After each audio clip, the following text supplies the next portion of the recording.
From previous sessions, we learned about how to do the Golang setup, build environment, and also learned why Golang is required. We learned more details about introduction to Go and its data types, arrays, slices and maps, pointers and structures, concurrency and Go routines. And also we learned about web development using Golang, testing, and how to do the code coverage, more details about it. And also we learned about advanced Go features like interfaces, embedding types, advanced concurrency patterns, reflection, first class functions, context package, how to handle errors in Golang. Now time to put all these learnings into a project. Let's start as part of this session and we'll see how to implement a project, how to use different Golang features into the project, and also write test cases for the project, and also see how the code coverage can be measured for the project, and also we'll see the execution output of the project, all these kind of things as part of this session. This session will talk about what kind of project we can implement using Golang, and also we'll see what all the features we can add to the project. So here we will try to build financial tracking backend using Golang. For this, prerequisites are like we need to install a Postman agent from this particular link for all the platforms. Example, we can just try to go to this link. You can find the different Postman agents for the different operating systems. In my case, I already installed Postman for Windows.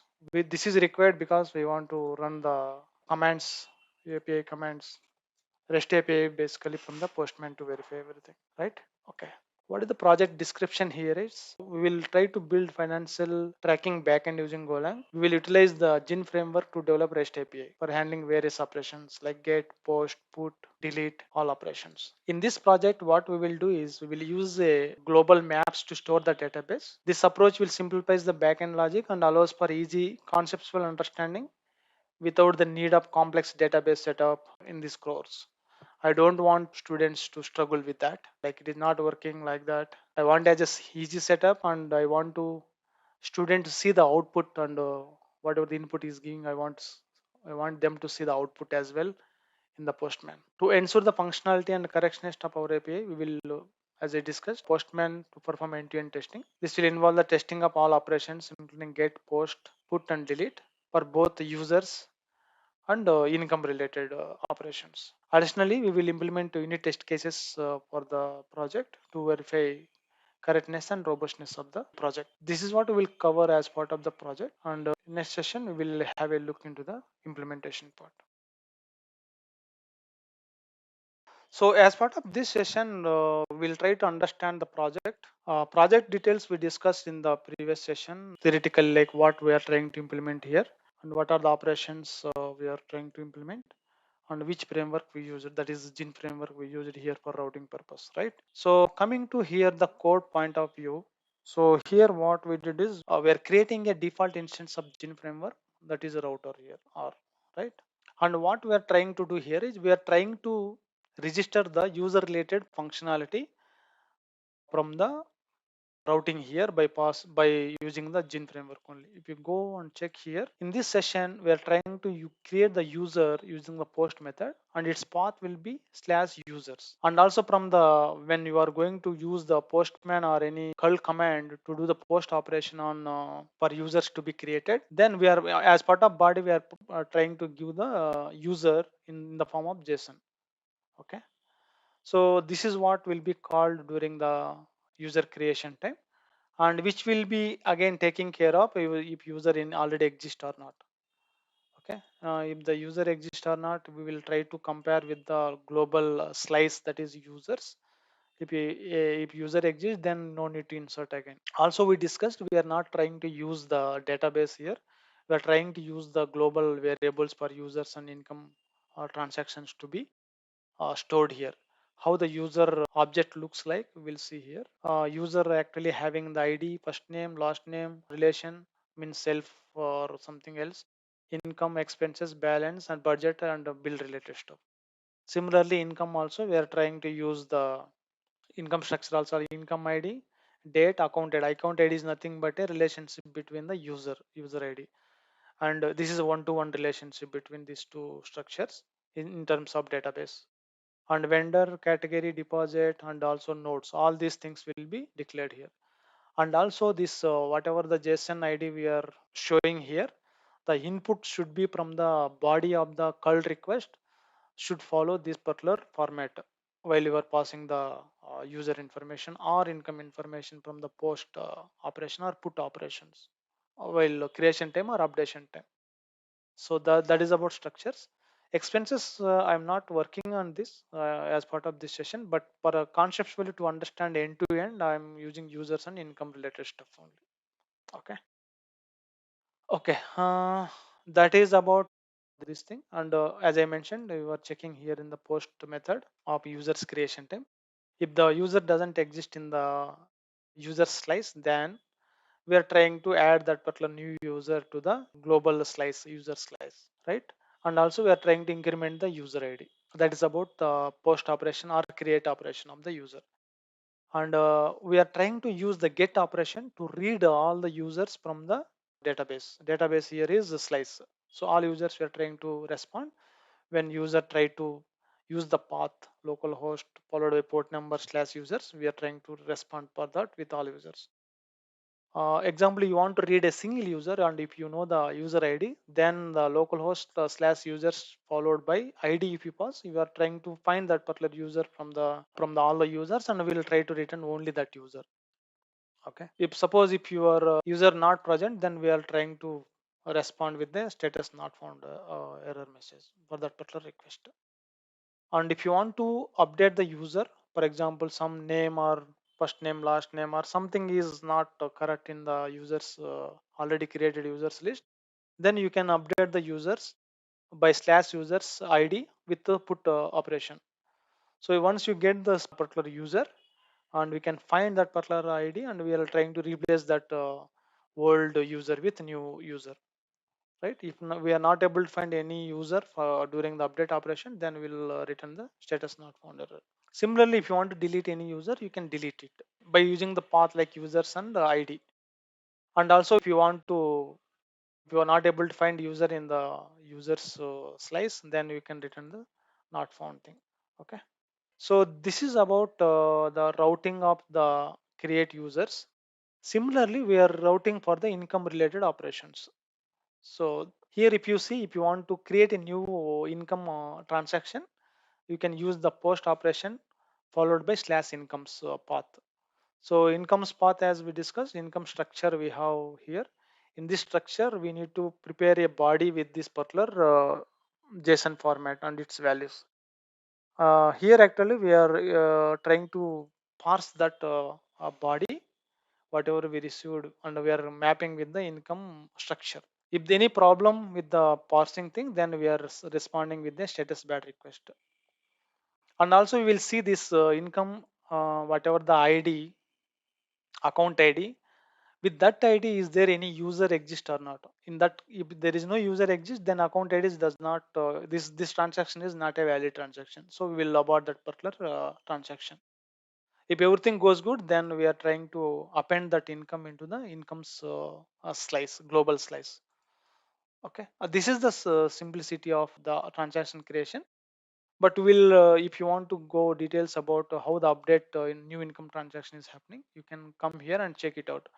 Suppose this account ID is not is present, then only we'll go to the we'll read that user, and we will try to add the update the user's income and user balance also with the deposit, right?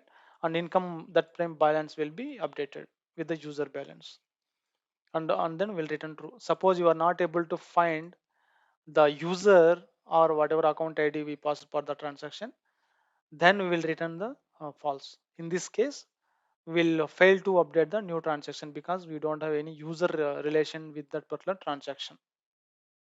Okay, fine. So that is about in transaction creation using the post operation. Similarly, you want to read all the transactions, whatever happened with all the users. Then you can use the get operation with slash incomes. We will get all the income related transactions basically. This we will verify using Postman in some time. And also you want to read a single transaction, income transaction, then you should aware the transaction ID, that then that get is the method, and you can pass the slash income slash id. You will try to get the that particular transaction details. If you are not able to find the transaction, then you will receive the status not found error. Similarly, you want to modify any transaction in the existing transaction, you can use the put operation with the slash income slash id. Once you are, is there any problem with the update income structure, it will fail with the bad request. Otherwise, it will try to find that particular income id from the incomes global slice. If everything goes fine, and it will update the income transaction, and it will return the income transaction basically with the status 200. Example, if you see the income transaction update here, it will try to find the id with user id with account id. If you are able to find, then it will be, see, this is updation, this actually try to manipulate the result of old things with new things. Okay. Okay, perfect. So if you are not able to find any the user id whatever we passed as part of update operation that is put, then we'll respond with the status not found error. Similarly, you can delete the transaction if you if you want to, or if you entered any manually wrong operation. And also we can take care about subtraction from the income and balance of the user that particular deleted transaction. So this is about the routing part. And coming to the last one, so from line number 13 we are able to complete the routing related for the user. On line number 16 we are trying to create the routing related to income related transactions. Now from the line number 19, that routing actually we are trying to listen with the port number 8080. Okay, we will come to that in detail, and we'll see the operations how we can execute with 808 localhost 8080, followed by the whatever the routings we registered. Now we will see like how we can test this particular code whatever we wrote. And these sessions also we already saw earlier, like how to write the test cases for small functions in a Golang, right? And also we saw that how we can try to do these things, right? Now coming to structures, we wrote all the structures here, user, income and expenses, and we can write the test cases for that. Basically what we are doing is we are trying to write expected output, expected fields from that particular structure, some like this. And also we are trying to compare with the user fields with whatever the fields we are expecting. So if you observe this one, in this test struct fields function, we are taking the struct string followed by the interfaces actually, and expected fields also. Okay, expected data, yes, actually this is what actually we're expecting. And expected data actually we are trying to convert that JSON format. We're checking the JSON marshalling is failing, then we are trying to fatal that particular test case. And also we are trying to marshal this actual JSON data, and also we'll check it out this is proper or not. And then once we get actual JSON data and expected data, we'll try to compare this thing. If this comparison fails, then this test case will fail. Similarly, for income and for expenses also, we have written the some test cases here. How to run this test cases? You can run from here also by, if you see that this test case is passing. Also, we can run from the terminal also. How to do that? You can go to cd common, right? You can use the go test command. So it is passing everything, right? Similarly, we wrote some test cases for routing part also. Okay, and user creation, all those things we have taken care. So if you observe here, so for the test create user, we have written the use. Basically, we are trying to get the gin default routing, and we are trying to create the routing part actually using the existing function in the routing here. Create your users routing, same thing we are calling here, and creating the some user actually here, some basic user, and we are trying to get the users JSON format using the by marshalling it. If any failure happens, we will try to fail that particular test case here itself. And also we are trying to create the post method here, post operation, and if the post creation is fails with the JSON data whatever we are trying to pass it, then we will fail the test case here. And also we are setting the what is the kind of operation and what kind of data we are content we are passing, here return JSON data. And we are trying to create a response recorder, and we'll try to send this particular serve this particular request, and once we get the response, that response actually compare with the this particular post operation should send the creation operation, right? So we'll try to check this creation operation, and the response what we get is correct or not. If that is not the comparable, then we will fail test case itself. Otherwise, we'll try to parse the response data, whatever response we received from this particular request. Once we'll parse that, and we'll check if the parsing is correct or not. If parsing is failing, that means something wrong we received from the response. Once the parsing is successful, then this created user data and user data, expected user data, whatever we created here, will compare all the fields actually. All goes good, then this test case will pass. So we'll just try to run similarly for all the operations we can do. Currently we tested here for post operation. So this is good. This test case is passing. So we can test with all the routing related stuff also. Okay. Just you can use the go test command itself. That's enough, I think. Right? We are able to run the get all users also, and also we can pass the post operation as well. Okay. That is about testing. Unit testing part. Okay. That's it. I think if you want to see the code coverage part also, we can use this commands actually. Let us use that here. Okay, perfect. So we are able to run that one, and if you see there is some output actually here created, right? Some output. This we can't understand now by reading this, but we will use other command basically to get that actually using the go tool. Okay. Basically we are able to cover everything here actually. Okay, so that is about the code coverage part and the commands, right? So now what we will do is we'll try to run this code. What we can do is go run main. So now this is actually created and it is listening to the HTTP 8080 port number, right? So now what I will do is I will try to open the Postman. Okay, I will try to see that this is actually listening to this, and this is the Postman. Currently, I created user creation commands and all. Currently, what I will do, I will try to read this particular users. Okay. If you see, there are no users are available or in the global slice. That's why we are not able to see any users here. So let us create a user here. Okay. What we will do is we'll try to create user with some name. Maybe I will create a Shiva Prasad one user with the post operation followed by localhost 8080 port number and slash users is the path. If you see that here, post operation with the slash users, right? So we'll try to send this one. So user is created, right? We confirm that user is created or not using the get operation here. You see, can you see that we are able to create the user Prasad actually? Okay. Now again we will create one more user with for example Satish. Okay, maybe is the self. So let us create one more user. So Satish, this thing is created. Second user also created. Now we'll try to come here and we'll try to send the all users. So if you observe that there are two users are created. One is Shiv Prasad, the second one is Satish, and is a self candidate. Satish self, and Satish's brother is the Shiv Prasad, like that. Now what we will do, we'll try to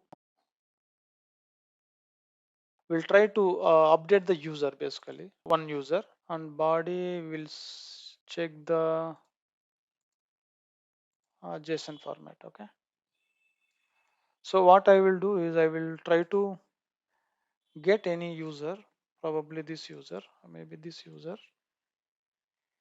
I will try to put operation. I will do here in this put operation. What I will do, I will try to change the initial. Okay, so initial got updated. How to verify this? I'll come here and I will try to again get it. You observe that the initial last name for this user ID one is changed. These are the operations we can do from the exposed API things here. And also if you observe here, we are able to run all these operations basically, right? Users post, users get, all those things are updating properly. Okay. Okay. Similarly, what we will try to do is we'll do some transactions for the from the income perspective. Initially, we'll try to see the localhost 8080. We'll try to send this command and see any transactions are there. Zero transactions. If you observe here, we are trying to get this income here in this log, and there are no transactions here, right? Perfect.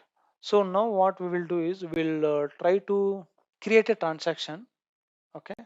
We'll try to create a transaction for what is the transaction here? Okay, incomes, right? Incomes, posts, right? Posts, incomes.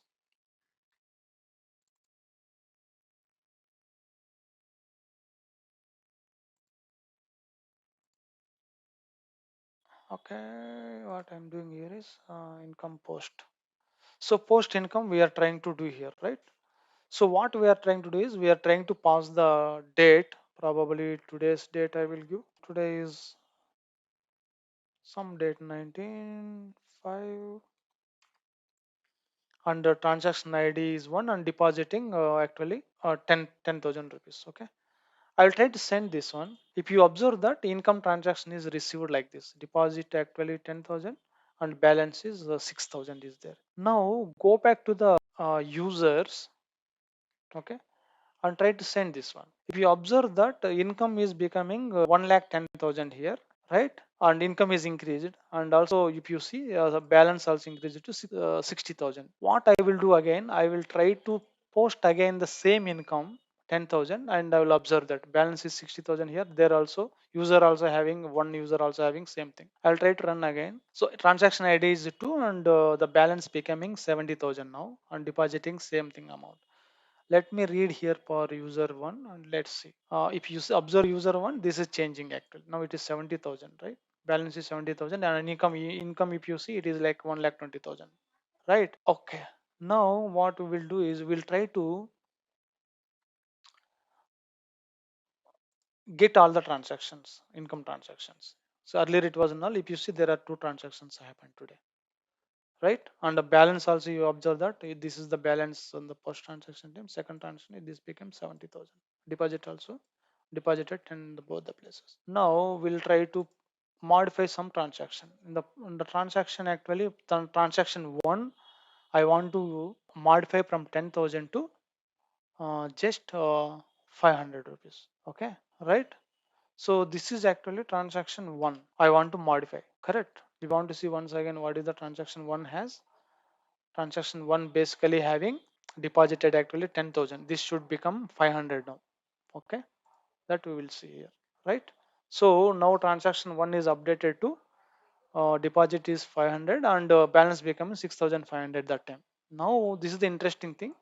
If you come here and check previous results are like this. Actually, transaction one it was there 60,000 is there, right? Now these things will change. If you observe that deposit is 500 only earlier, now this becomes 6,500. Okay, and this also supposed to be changed. Yeah, that is how actually we can modify the using operation put operation basically. Okay, after that we can delete any transaction also. For example, I want to delete operation one, I can use this one. Okay, nothing is this is actually succeeded. Okay, status is actually no content. Okay, let us see get operation and see what happens. Transaction one is there or not. See, transaction one is deleted basically. So that's about all operations on income and users. So these are the operations actually we observe that we already whatever the operations we did, all operations are actually performed here and those are the results actually expected results from the transaction. So this is the basic project actually I want to cover as part of this course to understand the details about the project. And I didn't cover all the test cases as part of assessment. You can write the test cases to cover the 100% of this particular project.